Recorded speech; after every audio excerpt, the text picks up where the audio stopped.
top UK, France and Germany diplomats are pushing for 11th-hour diplomacy with Iran in Geneva on Friday, as Washington weighs the possibility of joining Israel's military campaign against Tehran over the next 2 weeks.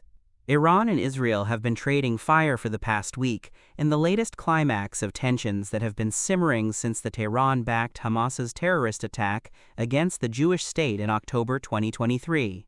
Israel has since been fighting a war on multiple battles against the Palestinian militant group and other Iranian proxies, such as Lebanon's Hezbollah and Yemen's Houthi, which Tehran says are acting independently. The conflict has risked further escalation since the start of the week, amid signals that the U.S., historically a close ally and weapons supplier of Israel, could intervene militarily against Tehran. Based on the fact that there's a substantial chance of negotiations that may or may not take place with Iran in the future, I will make my decision whether or not to go within the next 2 weeks, U.S. President Donald Trump said, according to a statement read out on Thursday by White House spokesperson Caroline Leavitt.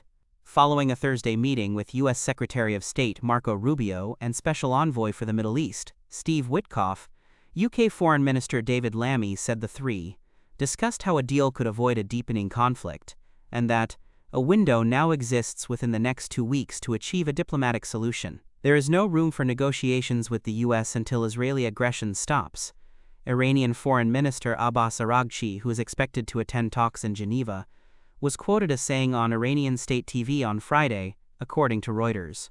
Trump's aversion to Iran's nuclear program has been a central point of his statesmanship across both mandates. The White House leader pulled the U.S. out of the Joint Comprehensive Plan of Action, JCPOA, during his first presidency, tightening the noose on Iran's coffers through a string of stringent financial and oil-linked sanctions. Self-proclaimed peacemaker, Trump has so far fruitlessly pursued a second nuclear program deal since the start of his second term, initially expressing a preference for a diplomatic breakthrough, the likes of which European officials are now hoping to strike. In the United States, there are many political officials who are convinced that we must not once more make the errors of the past. What we saw in Libya, what we saw in Afghanistan, what we saw in Iraq, we do not want to see reproduced.